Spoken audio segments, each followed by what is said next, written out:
So, Rachel, back for episode number 3 out of 4, talking about emotional intelligence. And today we're going to be covering motivation.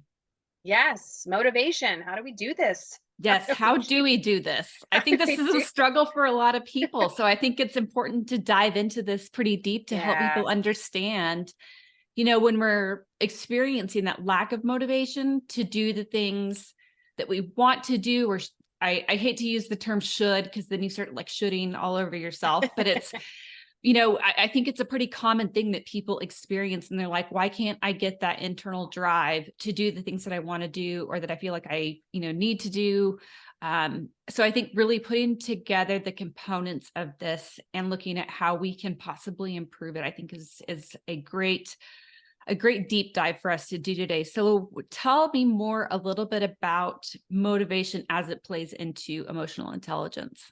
yeah, it's a really crucial component in emotional intelligence because that is our drive to achieve, right? That's what helps us be resilient. That's what helps us with self-regulation. And that's what gives us a positive outlook, our ability to empathize with people, our ability to influence people and impact people, and our ability to adapt to situations. So it is like this crucial component that holds all these pieces together. And we talked, I believe it was episode 2 about self-regulation. Well, yeah, you need motivation to be able to do that, right? So, and that's why Yes. emotional intelligence, it's like they all have to work together. They don't just, while they sit on their own, you need all the pieces for Right. everything to work Yes. correctly. And I Yes. know we'll get into it. Motivation is so much deeper than just like pushing ourselves or like willing ourselves or all the things that we try to do to get ourselves to get and stay motivated. It's so much deeper than that, and I'm Yeah. looking forward to this conversation today to talk about some of those things that are holding us back that we don't even realize.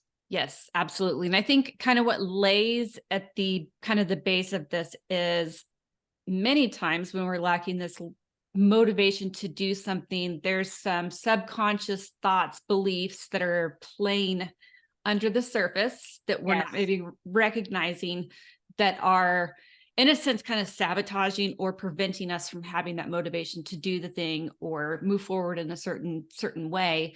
And I love that you have this quote that's, your subconscious is your motherboard, and if mama ain't happy, nobody's happy. And I Ain't think that's nobody so happy. true. It is so Yes. true. Yes. So let's talk about how much the subconscious kind of plays a part in this. Yeah, and that quote came from Jen Sincero's "You Are a Badass" series, and I love that. Right, that whatever's going on in the subconscious, and I believe it's 90 or 95% of everything is happening in the subconscious. Like we don't even know what is going on in there, but it plays a lot into not only motivation, how we're navigating money, relationships, our health, our, our how what we believe we're worthy of or capable of or what's possible for us. Like there is so much happening in there that we don't even know is going on.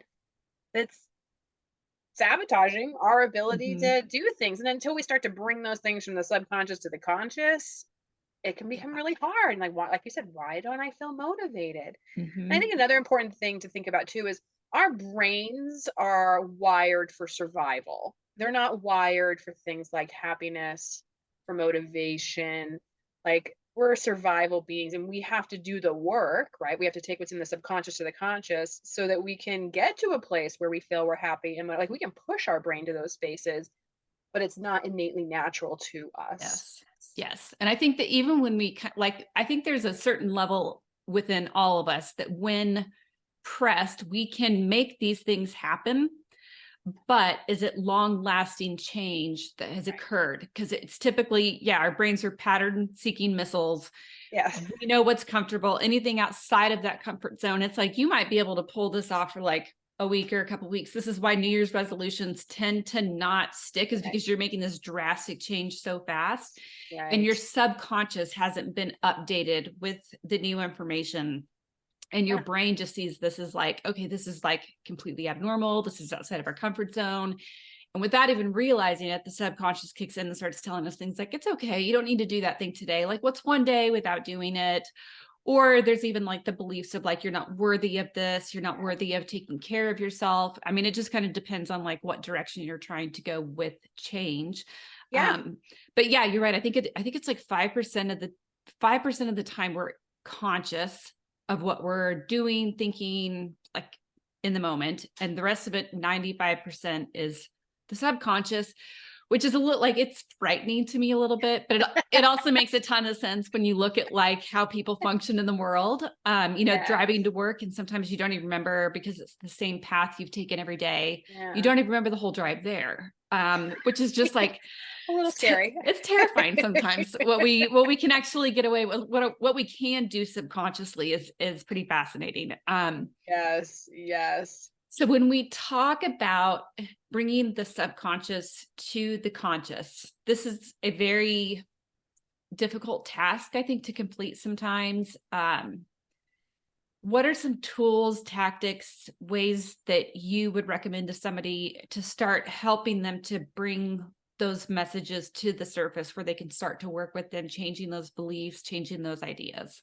Yeah, there's a couple things. So some maybe, and none of these are necessarily easy or hard or simple or better than the other. They're just ways that we can do these. So we've talked about this before, the letter writing method, like Mhm. writing a letter to my health, or writing a letter to my body or my money or to my career, and talking to it, because I'm in a relationship with that thing. I am, Yes. whether I like to believe it or not. And, dear body, like I'm ashamed to be seen with you. Or dear money, like every time I get you, you run away from me.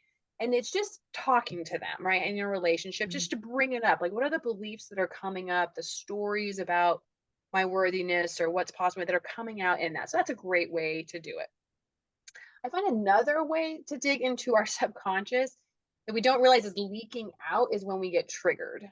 Like when Mm, we get triggered in situations and we're starting to feel our blood pressure rise, and it's a real great moment to get present, to be like, what's really going on under the yeah. surface that's causing me to have a reaction to this situation, this trigger that's going on.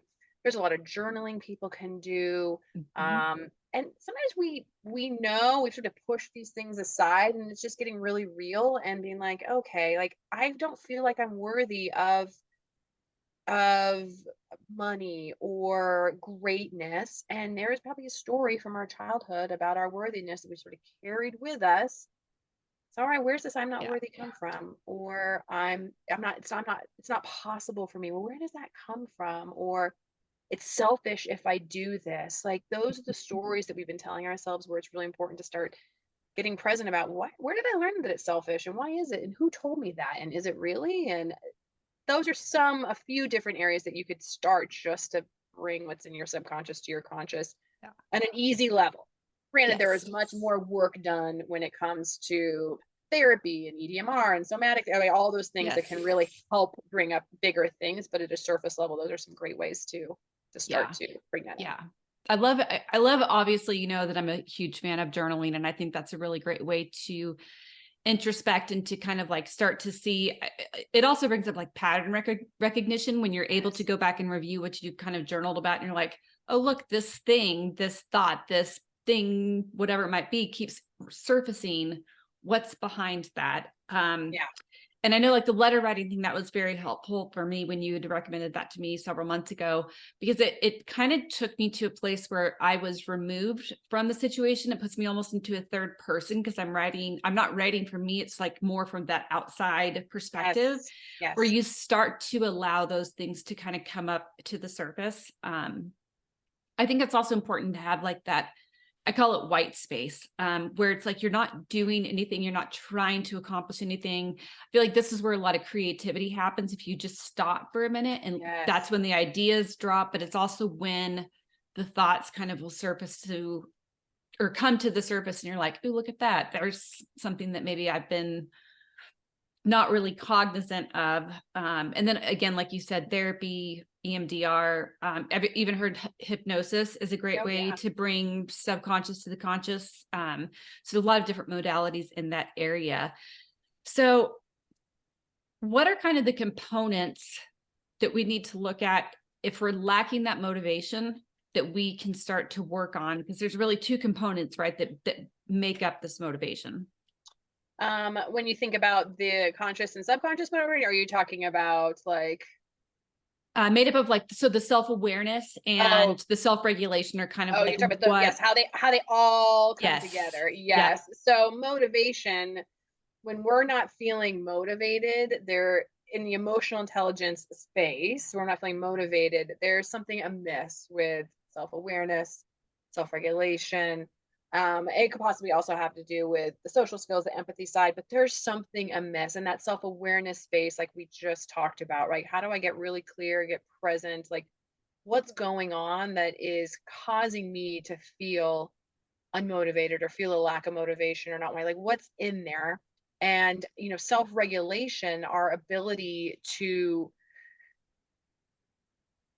manage and control our emotions and behaviors. And when we talk about motivated individuals, those people are better equipped to regulate their emotional response. Like motivated individuals are better equipped to handle self-regulation and when we're put into a situation. So when we're not feeling motivated, that's another place that we can start to look to be like, all right, something is also missing in these other spaces that's Mm, causing me to not feel motivated to do anything. Because I've never heard of someone who has really high motivation, but is totally unself-aware and unself-regulated. Like right. that doesn't happen. Or you don't find someone that's like extremely self-aware and self-regulated that is completely unmotivated. Like it doesn't quite compute. They all have to Right. go together. Right.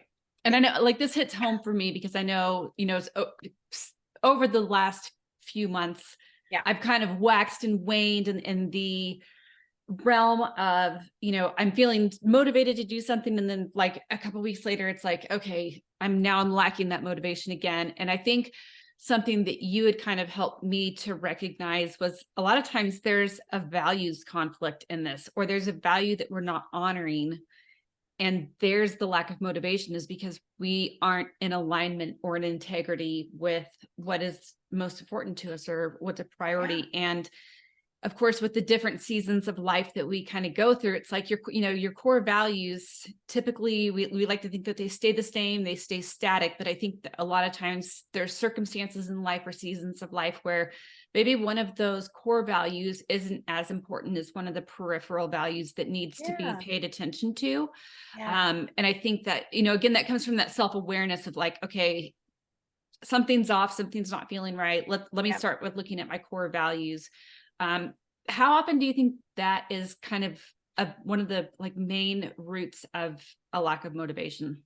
Yeah, if you're not aligned with what you're doing or what's going on, or and it's not aligned with who you are and what you need, it's not that we can't do things. Like we do things all the time. Like I fold laundry. It's not a core value, like we do, but the value that I believe that I bring to my family and to my life by doing that, there's a value there.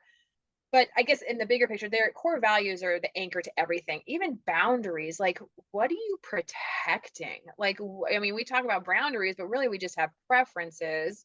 Yeah. And what are we really protecting? And your core values are it. And they need to be touched. And it's not like my core values are touched while I'm folding laundry, but my other core values throughout the day need to find Yeah. a space and a place to be touched, but we've often gotten so far removed from our values. We just have the values we had when we were a kid, which are probably Mhm. maybe they're decent values, right? Family, religion, honesty, whatever they are, but they might not be at the core anymore and who we are and what we need and what's important to us. And yeah, if you're not feeling motivated, it could be that some of your core values aren't being touched, right? And it's not Mhm. that it's one or the other. It's like, how do I make sure this core value is touched so that I can do the other thing? And let me give you an example.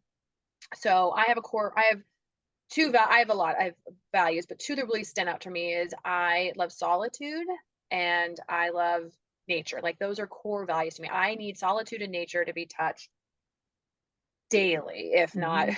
multiple times a day.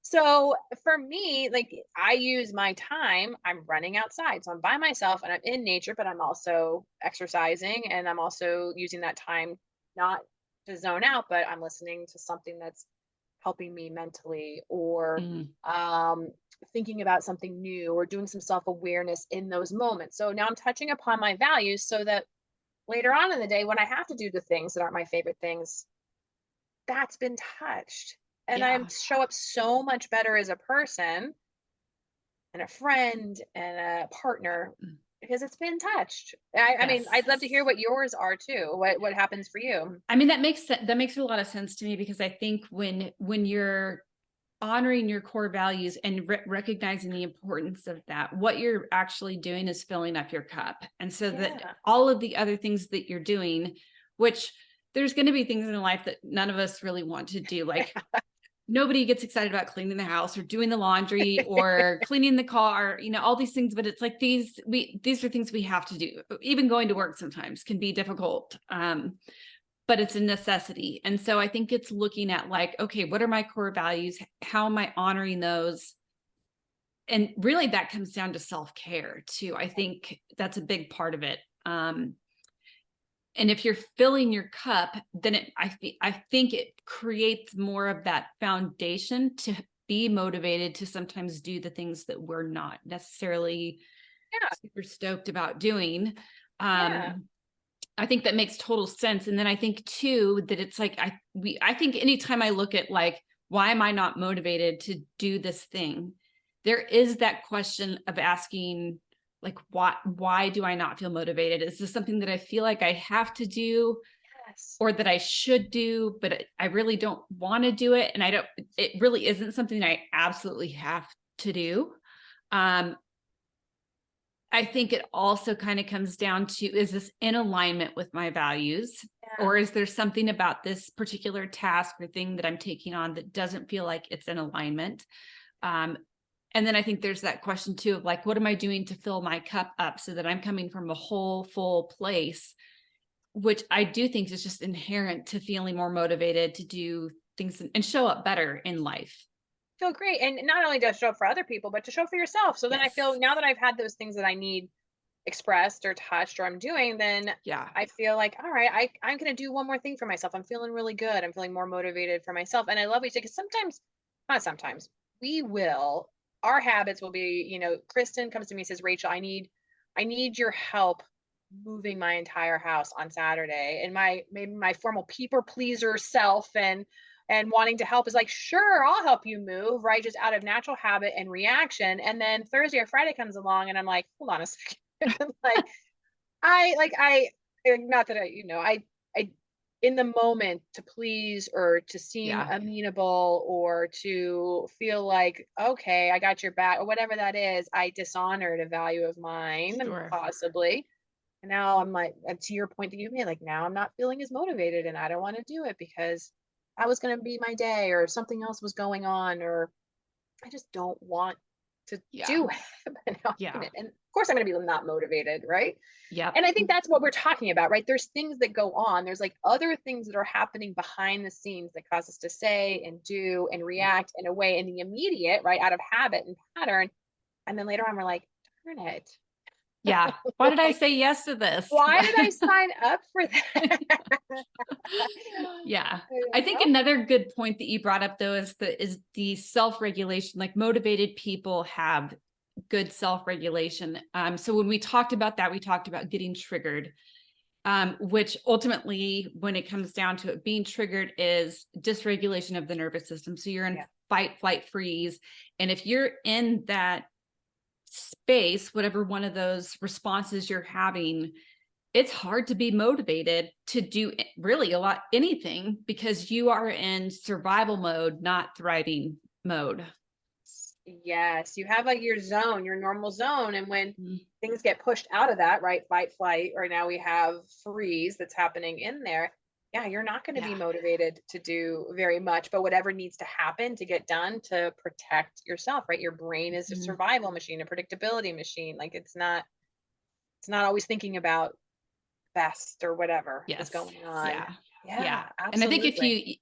for the people that I think there are people that hang out for very long periods of time in Oh, dysregulated nervous system yes. states Oh, without maybe even yes. recognizing that they're in them. It's just like that's the normal for them. When you are spending that much physical and psychic energy just trying to survive in that state, taking on new things or doing more than just like being can be really difficult to take on because you're just exhausted at that point. Every resource that you have is trying to get you back into that window of tolerance, back to that baseline. And so I think, that's another probably good tool maybe is looking at things that help you to regulate your nervous system. I think that can be helpful and like bringing you back to a place where it's like, okay, now I'm back to where I'm not spending so much energy just trying to manage this. I now have more capacity mentally, physically, emotionally. I think emotionally is probably a really big one in that, to take on things that are outside maybe my comfort zone or make a change in a certain particular area. And I'm motivated, to do that. I think that's a super important part of it. So when we think to motivation versus procrastination, so I think these are two different things, but a lot of times I feel like they can feel like the same thing, because it's like if I'm procrastinating putting this thing off, is that because I lack motivation to do it, or is it kind of something different completely? Yeah, and I'm definitely not a procrastination expert in the sense that I have procrastinated, but the science behind procrastination, definitely not in that space. But procrastination isn't always a bad thing, right? There's people who work well under the pressure and they get a lot done, and that's when their creative juices start flowing and they can make a lot happen. I think for individuals, for ourselves, to your point that you brought up, like, why is like getting really present and clear with myself? Am I not doing this because I'm procrastinating and I'm putting other things in the way of the thing I know I need to be doing because I really don't want to do it, or it's going to be hard or difficult? It's a conversation I don't want to have. It's whatever it is. And so I'm purposely putting things in the way to keep from doing it. I think it's getting really present and clear with ourselves, which we don't always do. We live in a state where our subconscious is doing the thinking, and we have all sorts of things going on in our minds about people and places and stuff and conversations and this and that, and getting really present. Like, maybe I'm not motivated. It's not because I really want to procrastinate. I got to clear up a few things first, and then I can, with myself, so I can get to do it. But getting to that point of getting really present and clear with ourselves. Is this procrastination? Am I just putting this off because I don't want to do it? I said yes when I didn't mean it. I don't want to have that conversation. Like, I'm dreading that. Then of course I'm not going to feel motivated. Or is it something else that's going on that just needs to be cleared up? I'd be interested in your perspective on that. Yeah, I'm kind of a habitual procrastinator. And that, which is, sometimes it's a good thing because it does create the pressure in a sense, almost to get things done. Like once it gets to like that critical point where it's like the timeline has run out on this, it needs to happen. I have found that I'm actually very productive in like going into that mode of just like get it done like now. I think it showed up for me a lot when I went into solopreneurship, but not so much from the point of like not wanting to do things. I found myself in a situation of like not knowing exactly how to do things. And then it was like, oh, well, I need to learn how to do this thing before I can actually do it. But then that led to like procrastinating, where it's like, now I got to take another course on this. Now I got to do another. Sign up for this. Yes. And the next thing you know, you're not getting any closer to moving the needle on actually doing the thing, which most of the time, I'll be honest, I think we learn more from doing the experience rather than trying to take the knowledge in. And I honestly, I don't know where I remember reading about this, and I think it might have actually been Brendan Burchard, talks about the when we feel capable and competent in doing something, it takes away that procrastination part of it. It's like, that competence loop, I think is what he calls it. But you can get trapped in that competence part because you're just trying to build the confidence of how am I going to do this, or learning the skill, that you're not ever doing the actual thing to gain the confidence and I can actually do this thing. So I think it is really good to like discern between like when there's something on that list that is not getting done, it's like sitting down and being like, okay, is this procrastination? And if so, like what's behind the procrastination? Or is this a lack of motivation, like something else is going on in the subconscious or outside circumstances that is affecting my willingness to step up to the plate and get started on this task or change or whatever it might be.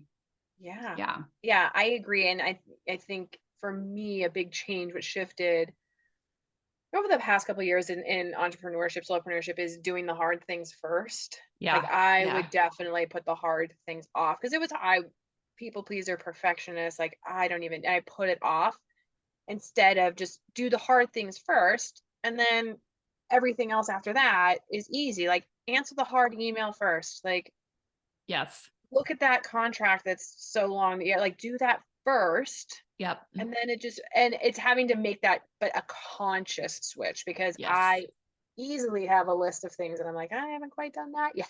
Yeah. Yeah.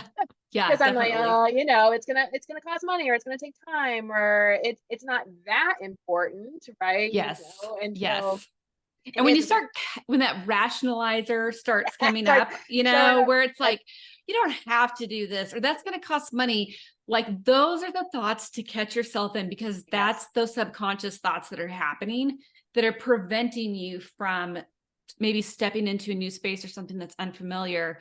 And it's funny that, you bring up like doing the hard thing first, because in another conversation with a different podcast guest, we talked about Brian Tracy's book about productivity. And it was like, you have to like eat the frog first thing. And it was like, so in your day, when you're looking at it, like the thing that you either don't want to do the most, or the thing that is going to be the most difficult, you do that first, because then it's yes, out of your way, and that frees you up to be able to do all of the smaller, easier things that are maybe more appealing to you yeah, on a your little more to-do list for the natural. day. There's a great quote, and I really wish I could figure out who it is. And if we do, I'll give it to you so we can put it Okay. in the show notes of this. But it says the magic you're looking for is in the work that you're avoiding. Yes. I And love saying, that. yeah, right. And I think to your point, you just brought up, like doing the hard things first. Like the magic you're really looking for is in what you're avoiding doing. And what you said, like when your Yeah. negotiator starts to step in and talk you out of all the things. And it happens. And Mhm. we talk about this stuff all the time. And even myself this morning, I was like, I'm gonna go on a nice long run with the dog.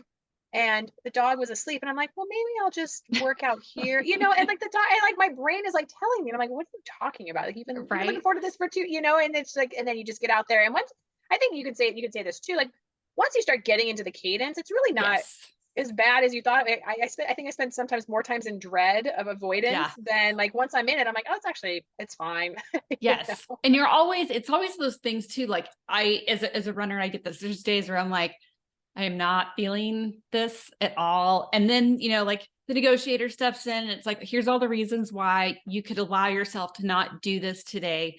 But I can't think of many times where after doing it, I haven't been so glad that I did it. Like I feel good about it. I also feel good about myself that it's like I was trying to talk myself out of this, and I did the hard thing and I showed up for it. And I did it. And there's been days where I've set out and I'm like, okay, I'm going to do 6 miles. And maybe it was only 4, but I'm like, 4 was better than none.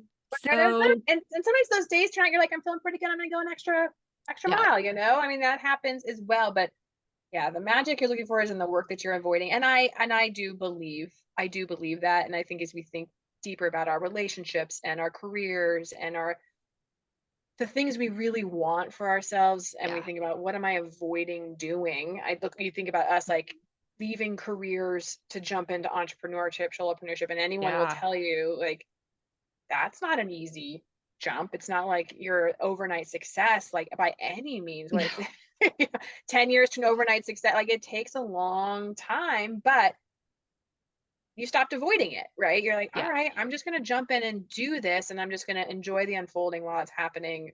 Some days not as much. yeah. Sometimes it's going to be a chore, but I think consistency Yes. is the key to that. The more And that you're yes, consistent, the more yes, self-trust you build. And it's like, okay, I don't feel like doing this today. And it may not be like my best self doing it today, but it's consistency. And I know like Stephen Pressfield wrote a book called The War on Art.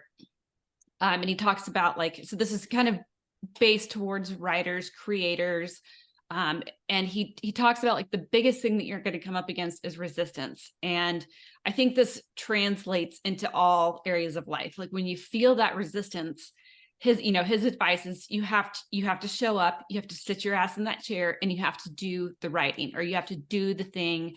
And he's like, and some days it's not your best work. Some days I look at the work that I've done and it's like, I just want to throw that in the trash because it was so, so horrible. And he's like, but then, 2 or 3 days later, I go back and look at it and there's this like gem that came out that I'm now going to take this and run with it. And he's like, so even when I thought I wasn't doing my best work, it ends up that there was still something to glean out of at least showing up and doing the thing that I promised myself I'm going to do. And I think that, again, like that translates to, doing a workout routine. I think it translates to any kind of habit change that you're trying to do. It's like, if you can just show up and get into it and make that like a non-negotiable. Yeah. Over time, I think it gets a little bit easier to do the thing. And this isn't always about things that we don't find enjoyable. I love podcasting. I love it. Yeah. But there's also this part of like the editing, the producing. It's a lot of work on the backside, and then now trying to float that with a full-time job is a very different scenario than it was when it was like I was in just the solopreneurship. And it's like, I do find myself like some days not motivated, never not motivated necessarily to have the conversations. Like that's the fun, like easy part. Yeah. But doing the editing, it's like bringing myself, like motivating myself to sit down and say, okay, I've got to get this episode edited and produced and then uploaded and all that.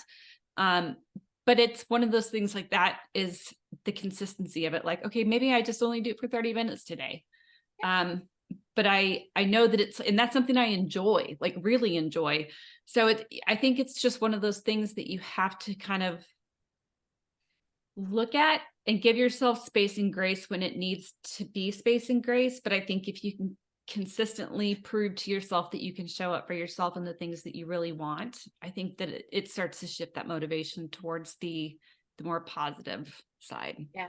You said so many great things in what you just said. And I want to just highlight that, like you said, showing up for yourself, like we train ourselves that we can't trust ourselves because we stop showing up for ourselves. Right. So it can be, we've told our, we've tried to do the thing before and it hasn't happened. And so we've trained ourselves not to trust ourselves, and when we show up, we start to rebuild trust with ourselves. So like, all right, I know I can do this. And I'm rebuilding trust with the relationship with myself, which I don't know if we always talk about or think about, but a lot of us, and I know I had to rebuild trust with myself. And part of rebuilding that trust is showing up aligned to my core values. And another thing that you talked about, which I love, is like just intentionality, like having intentionality. I don't know everywhere where all this is going to go. I don't have a 20-year plan with an exact roadmap of what I need to do, but I have a general space where I want to be, which used to be all over the place. Now it's started to get, now with intentionality and time and doing the things, I get more excited about, things. I can see things a little more clearly, and I just make decisions in this direction. Yeah. Just decisions in this direction. And we talked about this in another app, like just 1%, 1 degree shift is all I have to do. Just what's the next best decision I can make? It's not that I don't sit on the couch and scroll for 2 hours mindlessly. Yeah, I do that too. Like there's some nights where I'm like, and I'm not going to punish myself for that either, but I'm also going to recognize when I'm talking to myself about, you didn't get that chapter done on that book that you're writing, or you didn't get your writing in today. Like, all right, well, I made a different decision last night. I'm going to make a different intentional decision tonight to do it different, not punish myself for what I did. Yes. But be mindful of the next decision I need to make, because that is in this space. Scrolling on the couch has a different space, but if that makes sense. And that keeps me motivated. It's like, all right, and not punishing myself for what didn't happen, just starting now, what can I do moving forward to make the next best decision possible? Yep. And with my values. I love that you bring that up, because it also makes me think too, that when like one of the journal prompts that I use on a daily basis is I make one small promise to myself, that it's like, I'm going to keep this promise to myself to build that self-trust up, that it's like, I'm going to do the things that I say that I'm going to do. And I've noticed, as my work schedule has been fluctuating and been crazy, trying to readjust to a new schedule, that it was like, I had this like, setup of like what days I did certain things. And now that's kind of like shifting around completely. And so for the last couple of weeks, the time that I had dedicated to doing personal growth and like focusing in on like, okay, reevaluating where I'm at, recalibrating after all of the massive changes the last few months, I haven't done that personal growth. And the recognition is like, when I don't make space for that, I notice the effect that it has in all of the other areas of my life. And so I'm staying, like, it almost to me feels like I'm in this static place and I'm not expanding and growing, which is one of my core values. And so when I'm not making the time for that, so it was like I had to sit back down and be like, okay, let's look at the new normal, the new schedule, Yeah. and where does this fit in, and where does it make the most sense to fit in, knowing how it's going to make me feel that day or the few days after. So I think it is sometimes that we let things fall by the wayside, or it's like we let the things that maybe they're important, but if we're letting something go that is very valuable to us, we have to get intentional about saying like, where am I going to carve out the time for this? Yeah. Even though things have shifted, changed, the scenario looks a little bit different. Yeah. And if I'm saying yes to this, what am I saying no to? And if I'm saying Mm-hmm. no to this, what am I saying yes to? And you said to carve it out, be intentional, Yeah. think about things differently. Yeah. There's so Yeah. much to motivation, what keeps us motivated, why we're not motivated. There's so many areas and aspects, which I think is really cool. Like you can't get it wrong. And this on this Yeah. journey in emotional intelligence, like you can't get it wrong. Any little bit of awareness. And this is where I'm going to get woo woo on in the conversation. I love the boost, so bring it on. I can say when I am intentional and I am doing the things I say I'm going to do and I'm showing up, that's when like the little miracles start to happen. Like the Yeah. little things that and it almost feels like they come out of nowhere sometimes, or there's like these little gifts that start to show up that it's like, okay, when I'm doing the right thing and I'm doing these things for me and I'm Mhm. sitting down to do the work when I feel like doing something else, not, like the little, I feel for me, it's when like the random email comes in from the random person that's like, we want you to come speak, or this thing comes in that I wasn't even expecting. And you're like, oh God. And here I was just head down working on my next book and my chapter, just staying Mhm. focused. And I don't know, do little miracles happen for you when you find yourself in that space or? Yes, and I when I'm showing up for myself, so this is kind of like one of those weird, and this is definitely woo woo. Um, when I'm doing things that are in alignment with who I am and where I want to go, and I'm doing the actions that are moving me in the direction of like my dreams, right? I see repeating numbers all the time. And that's Oh, almost like this cue to me that it's like, yeah, you're on the right path. Like it's doing the right thing. this nudge of saying, and I think they all mean different things, like the 333s, the 444s. But I see 1111 on a extremely consistent basis, which is like supposedly like a reminder that it's like, yeah, you're on the right path. Like pay attention to what you're doing when you see that, or like what you're Mm, thinking about, and that tells you like that's your direction to go. And I think actually I have this quote up here that is the same. So I read this summer, and it says, remember, the universe is watching over lost souls, particularly when they dream. And mm, I think that's so true. I think that when we're in those spaces where we're following our dreams and doing the things, yeah. and although you may feel lost because you don't see this path or this clear trajectory to get you to the thing that you know that you want, but when you're doing the actions and showing up for them, I think that's when there's like this co-creation happening Yes. between you and the universe.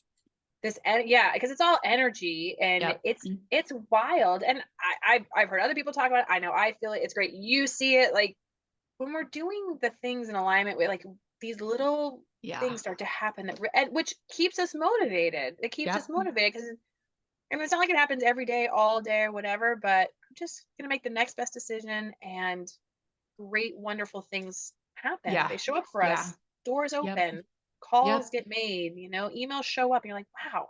It's Yep. really cool. And sometimes even just that little nudge, like when I see 11:11 and it's like, I'm working on the podcast, it's like, okay, there's my nudge, right? That There it is. I'm doing the thing that is like in alignment. And it gives you this boost of like, okay, keep going, keep persevering through this. And it's funny because one of the girls that I work with, she tends to kind of go into this like scenario of like the worst case scenario all the Oh yeah. time. And Yeah. so like my joke with her is like, don't manifest that, because I do think you can Yes. manifest these things Yes. into your life. So if you start your day Yes. out with like, today is just going to go to shit, and it's already like, this bad thing has Yes. happened, and now it's always my luck that this happens, or something goes Mhm. wrong, or things don't work for me. And so like pretty constantly I'm saying to her, I'm like, don't manifest that today. We're going to say Yes. today is going to go smooth. Everything is going to work for us. It's all Yes. going to come together how it's supposed to come together. Which again, manifesting is one of those very woo-woo concepts, but I do believe that it's like, if you're setting yourself into a mindset of negativity and things are not going to go right, I think that is like a huge motivation killer, because you've already It like is. determined at that point that it's not going to go well. Yeah, and And what you think about, you're gonna get. And to that point, self-regulation, when, people who are motivated tend to be optimistic, they tend to have a very positive outlook. They're able to self-regulate when like those things are happening, because we don't all have great days. We all have had the days where you got up and everything just seems to like go wrong all day long. And you're like, yep. what? WTF universe? Like, what are you Right. doing? But my ability to like shift it to be like, just reframe, like, listen, we're just gonna keep moving forward. We're just do the next thing. I Yeah. I can handle this. I'm capable. I know how I can get through this. That shift in language, that shift in Yes. perspective, like Yes. all that is what helps keep us motivated. But if I'm telling myself everything always goes wrong for me, Yep. and why, of course I'm not gonna. Yeah. And when we talk about emotional intelligence, we also, this can also be, they could be trauma responses. Like, I'm gonna get empathy from that, right? Yep. Someone's gonna, oh my gosh, what happened? Yeah. And we can just, then we just start to continue that cycle, that negative energy that could be stopped, and just let's Yeah. move on to something else. So there's Yeah. a lot there. There's a Right. Because lot there. if you're in a space with somebody who is like that, it like, here comes entrainment. It's like you're either going to Yeah, come down to their level of energy, yeah, or if you don't boost the energy, that's what's going to happen. You're going to go down to their level. But if you boost it, then it's like you're hoping that they can at least maybe come up one level, not maybe necessarily where you yeah, are. But it's, it's like looking at things from a different perspective. Like I for sure last week had that day where it was like everything was like one step off. Like I'd go to take a patient back to the ER, and like as I turn the corner, the doors start closing, and I'm like, of course the automatic doors of would course. close right before I Right, need to right go there. into them. So, but then when all of those things start to compound, then I just look at it and I'm like, well, it's just this comedy of errors that has been happening all day. Like I'm just one step off from the flow of the day, but it's actually kind of comedic at this point. Like I just have to laugh at it. This Yeah, is a normal human experience that people go through totally. all the time.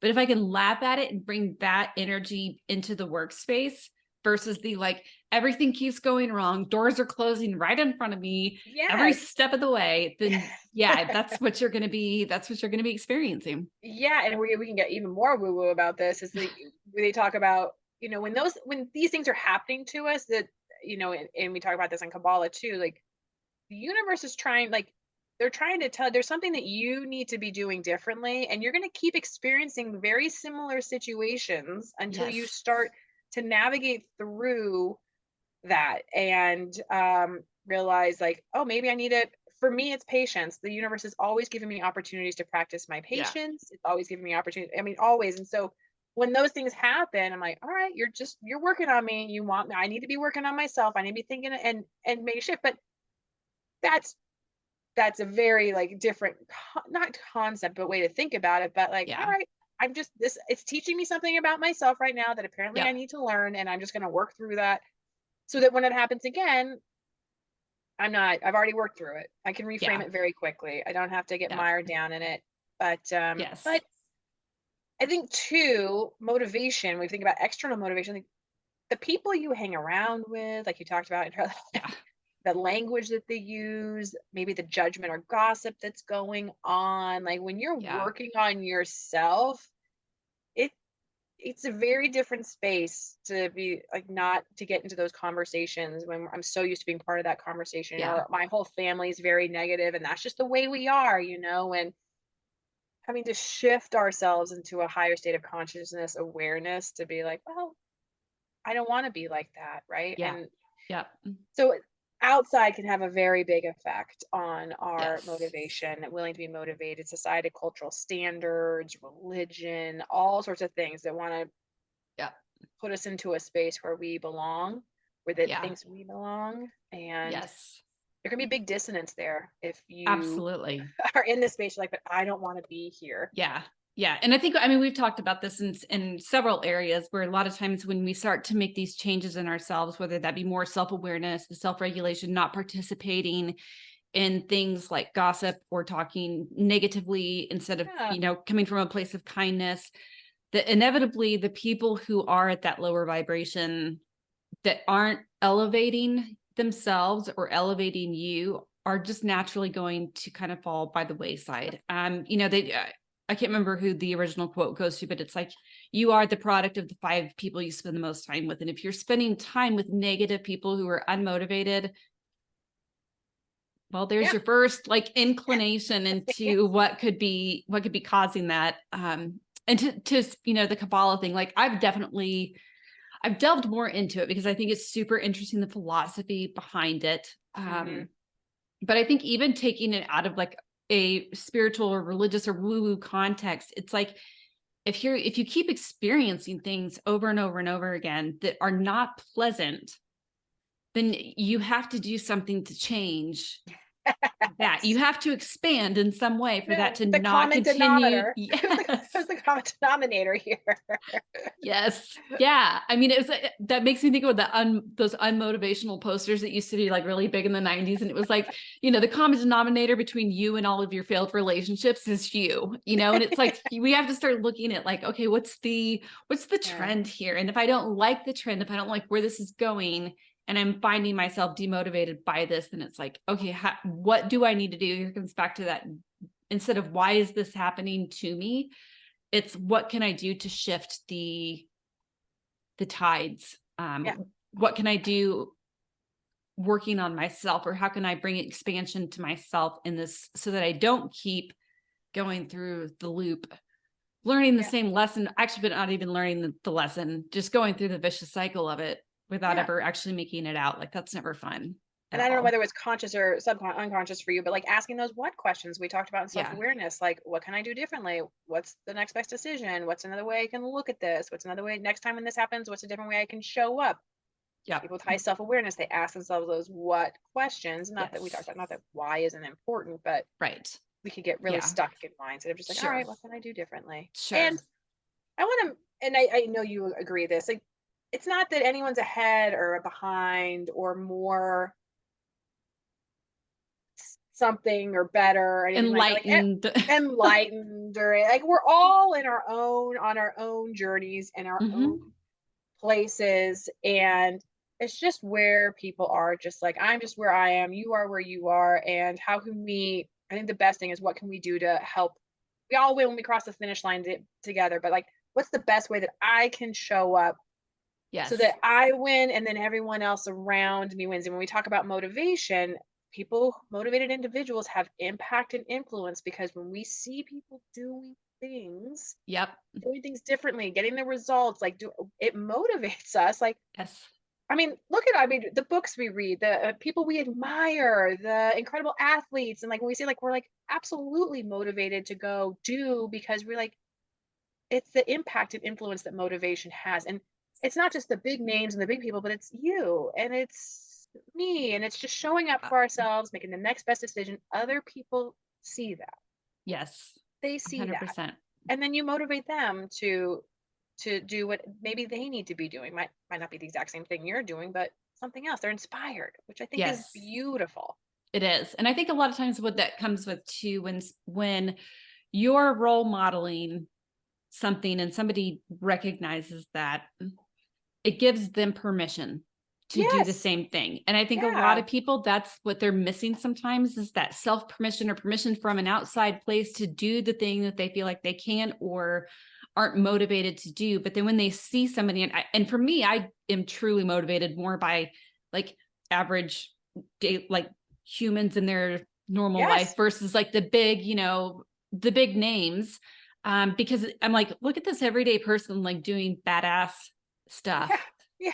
And if that person can do badass stuff, like I know that I Yeah. can do it. And then, but you also have like them showing you the path, right? That it's like, Yeah. okay, if I just do the things that they're doing, and maybe that changes, maybe it's a different path for everybody, but it's like, at least it gets you started with that first step of like in the right direction. And then Yes. you let your own path, your own journey unfold in that sense. Yes. I exclamation point on that. Exclamation point on that. Not I think another important point that you brought up in like the presentation that you sent me around your keynote speech is finding your why and why you're doing something. And really identifying that. And I know like this was many years ago, Simon Sinek came out with, start with why. Yeah. And that builds that foundation of like what's going to drive you moving forward. So to me, I think that's super important too. If you're feeling like you're lacking motivation to do something, like revisiting, why do I feel like I want to do this, or why am I doing this? Yeah. I agree. Like, am I doing it for my health? Am I doing it for my family? Am I doing it for who am I doing? What's going on? And I don't want to confuse it with like finding a purpose or, doing my passion, because that's a whole other thing. Yes. Yes. That's not that's not what I mean by finding your why, but like why? Why is this important to me? Yeah. Yeah. Because when I can nail that down, then it makes me more motivated to do the thing that I need to get done. For me, my health, right? In my age where I am, and I have a young son and had him late. And so I'm not going to be around forever. But if I can do Yeah. something every single day that's going to put myself in a better position to at least try to be here Yeah. for as long as I can, then I'm going to do that, right? That why Mhm. is to be around, right? To show up so that I can, be here for as long as I can. And everyone's is different. Yeah. And different things have different whys in my life and why I do it and why it's important. And just asking ourselves that, because if we have no, like we said, if we have no connection to the thing, I don't know what my values are. It's all just sort of preference and flying in the wind. Like, what are we really wrapping our arms around? What are we protecting? What Yep. what is in that value space for us? And so Yeah. I'm interested to know your thoughts about the why. I think it's important to do, especially like, I mean, I in a sense, it's like, I don't want to like re-mention this book, but it was such a paradigm shift for me around time and to-do lists, and all the things that are on our to-do list. So it's 4,000 Weeks by Oliver Burkeman. And he talks about how, we have this sense that we need to clear the decks all the time. So we have these to-do lists, and it's like, once I get to the bottom of my to-do list and I get all those things done, then I can relax, then I can do the projects that I want to do. And it's looking at that to-do list, and first of all, realizing it is never going to be, you're never going to clear that deck. You're never, ever going to clear that deck. But then looking at it and saying like, what's the reason why I feel like this even needs to be on my to-do list? So it's asking that question of like, why is this important to me? And recognizing that it's like, we only get, so the 4,000 weeks thing is like, if you take the average human lifespan, we get 4,000 weeks. Then now you take like the age that you're at and figure out how many weeks you've been alive, subtract that from 4,000, and you see what you've got left if you're the average. And of course it could be less or more, but it's a little bit shocking when you get to midlife and you're like, oh crap, I've only got this many weeks left. It really hones in on what is super important to me and what matters most, and how do I want to spend the weeks that I have remaining. How do I want to live those? And what do I want to bring into my life? And what's not so important to me that's maybe on that to-do list? And I think, again, recognizing that you're never going to clear the deck. You're never, ever going to get there, ever. I love So I think that's, it's an important thing to look at. I also think it's a really good thing to look at when you're maybe thinking about starting a new project, whether that be like writing a book, starting a podcast, starting your own business, whatever it is. It's like, why do I want to do this? And I think part of that too is tying it back to core values and being like, what value is this honoring? Yeah. And then when you've made that connection, I think there's that it creates at least that understanding of like why the drive is there to do it. And the days that it's maybe not so easy to show up for that, it's like, remember your why, remember that Yeah. you're on what value you're honoring by doing this. Yeah, because Yeah. I think so. And if we think about, we thinking like in more of a neurotypical sense, but people have different neurospace, like they start to do something, right? Because they want to get done, and then it goes off into the other space or whatever, and then it can feel like, oh God, and now I got nothing done, and I have a bigger mess, or other. And but all this to say is that let's just be space and grace for like the why. I started it because this is what I was looking for and what I needed, and staying with that, right? Mhm. And remembering that, and not getting ourselves so worked up about what else, but Yeah. my why Yes. is trying to make slow decisions in the right direction that we need Yes. to do Yeah. to yeah. You know, a perfect example of this is like when I look at like my ever growing to-do list, because I still keep like a master to-do list. You know, when I just think of stuff for me to get it out of my head, so it's not just like a constant loop. It's just like write it down, right? And I've been needing to repot a lot of my plants because some of them have now found their natural environment here in Arizona where they are flourishing like crazy. All of my cactuses are like Oh, like nice. growing. Colin, yay. So they need to be repotted. And it's something that I've just kind of been pushing off, pushing off, pushing off. And it's now come to the point where it's like the plants are not going to live if I don't get Yeah, the no, thing that's from the done. opposite direction, You right? know? And then I think to myself, I'm like, so what would happen if they just died? Like, what's the why of why I feel this is so important? Then I think about that. It's like, to me, it's important that I'm seeing something that I'm fostering grow. Yeah, They clean the air in your house. They that's create really more positive moods. I mean, there's beautiful. all of these benefits, and it's something honestly that I really do enjoy. Um, and so once I looked at that, it was like, okay, I'm going to stop pushing this off. I need to find a plant stand that also reaches like the height of the one window that I have to get the sunlight to the cactuses.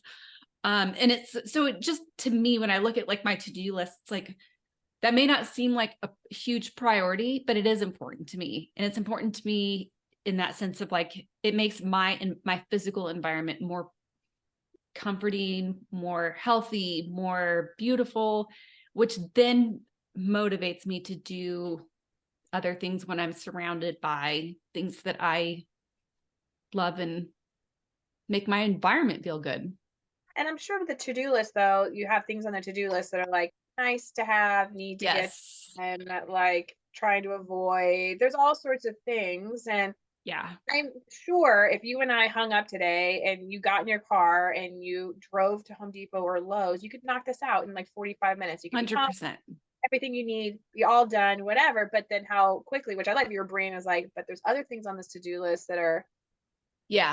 important. I still have 6 episodes that I need to edit and Yeah. upload. So, And so, and so but even it though it's is. on the list, it's still in your Yeah. head, bringing around in your brain all day long. Yeah. Like I can get those plants repotted and do that. And that's Yeah. really important. But which Yes.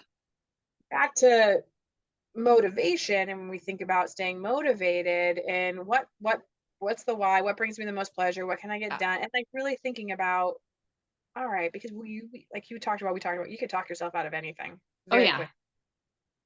And how do we Yeah. stay motivated to like, all right, I'm just going to go for the next hour, this is going to be my project. And Yep. 6 episodes would not get edited in an hour, but maybe six Yep. episodes getting edited, and that hour is crucial. Yep. And how are we just staying aligned with the things, Yeah. but Yeah. both are part of like who you are in your business and what you do and what you love Yes. and your values. So Yes. you can't lose. You can't Yeah. lose. Yes. And I think, I mean, that just goes back to the intentionality Yeah. part of it, where it's like, okay, maybe right now editing the podcast episodes is the most important time crucial thing that needs to happen. But then looking at like next week and saying, okay, when am I going to carve out the time, the hour and a half that it might take to go to the store and get the bigger pots and get the soil and all that stuff, and actually come home and do the replanting process.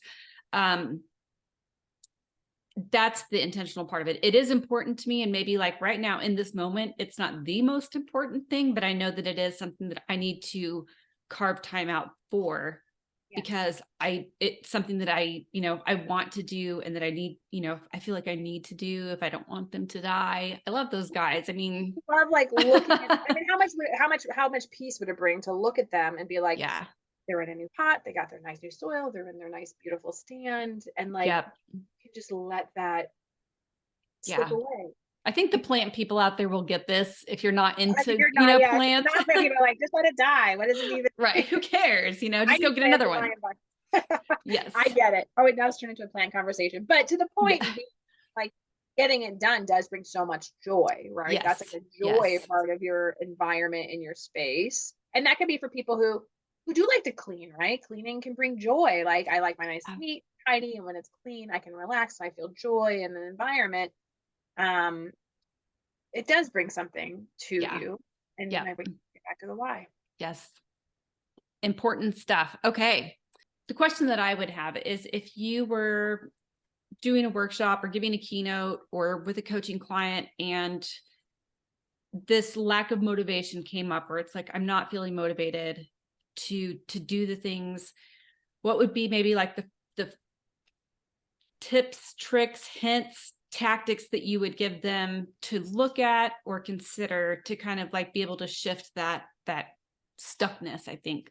Yeah, my first question would be, tell me what's going on, wanting to hear. And usually in the story, we'll hear a belief system or rules or things that are going on that are keeping them from feeling motivated. And undoubtedly, there is a value that's missing somewhere. Yeah. Undoubtedly, it's there. And when we're not feeling motivated, a simple thing, and I think we might have it in this episode when you upload it, but a value sheet is just look and see what's really important to me and what might be missing. Hmm. Maybe, and I think the most amazing thing about values we talked about is anytime I do that, people are like, I didn't know this was a value. I didn't even know that was a value. Like we almost don't even know what we don't know about our value system Yes. and what's important to us.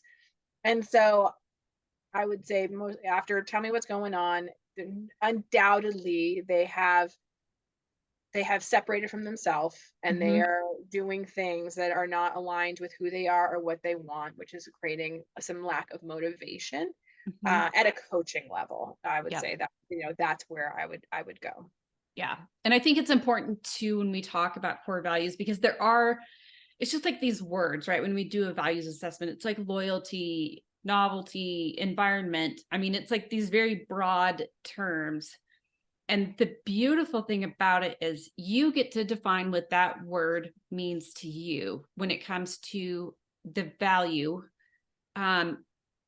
Because I think everybody's going to have different definitions. I'm sure you could like look up the Merriam-Webster definition of that word, but you're going to see it from like your life experience, like how the color of the lens that you're looking through. And I think it's also important to say that it's like nobody gets to tell you how to embody that or honor that value. You get to decide that. Yep. And there's no right or wrong way to do that. We're all going to express our values in different ways, even if we have, the same shared value. How we identify with that, define it, and then express it is going to be unique to us, which I think is like one of the most beautiful things about the human experience is that we all get to be so unique and individual, but yet the similarities that we share and the common experiences, the common threads and that. So I think that's very important. Let me just add on to that. Let me just give examples of that. Just so we can give Sure. examples to your listeners. Like wealth is a value, Mm-hmm. but you could Mm. everyone's perspective on wealth could be very different. Like Yeah. beauty is a value. People, oh, a ton of money, that's wealth. Like, how could, that seems selfish, right? But that's not might be what wealth means for people. Beauty could come Mm-hmm. out as like looks or Yes. beauty in nature. It could be beauty. And I think another one that always trips people up when I do these is abundance. Or like abundance can feel like a wealth of blessings and just my life is good. Abundance can be a lot of stuff. Like I don't. It's up to Mm-hmm. you, to your point, to decide Yes. whatever that value is for you, and not judging other people if they said wealth is a value, that we're not automatically running it through our Yeah. bias or thought process to say and give them our definition when it could be something Yeah. totally different. So yes, so the Yeah. values are are interesting, and your definition is yours alone. Yes, absolutely. To a great point around that was when we were in coach training. I remember having a conversation with one of our colleagues. We were talking about values, and he mentioned power being one of his. And so I'm looking at this word from my lens, from my past experiences, where I'm like, I've seen like corruption of power or abuse of power. Yes. And so I was like, really, power is like, and it almost made me look at this person as like in a different way. But then when it was like, well, how do how do you define power? Like, what does that Yeah. mean to you? And it was like, the ability to exert, like have agency is power to me. The ability to influence other people in a positive way is power to me. And it was like, oh, okay. So it's not like this, just like, dictatorship of like power, power, power. There's these really positive attributes behind it. And sometimes our definitions, I think, don't match up. And I think that's where it's really important to ask people too, when you are trying to understand their value system, or like what's important to them, how do you define that? And what does it mean to you to embody that? And what does it look like when you are honoring that value, to better understand like how they work as a human? Yeah, just get really curious, because you will be Yes. shocked, like you will shocked, like you said. And that's another great example of how values can get really lines can get crossed if we're not really curious Yes. about and really understanding other people's what Yeah. motivates them. Yeah. Especially in Yeah, the workplace too, right? Like like that can be relationships. really important. Workplace, which is a whole other episode about just getting curious. Like, Yeah. let's be curious, right? Just so Yes. we can figure it all out. Yeah. All right. So we'll wrap up motivation, and then next week's episode will be on the empathy and social skills, which is Yes. kind of like a combined but last component of emotional intelligence. So I look forward to having that conversation with you. Conversation. Thanks again, Kristen. Yeah, absolutely.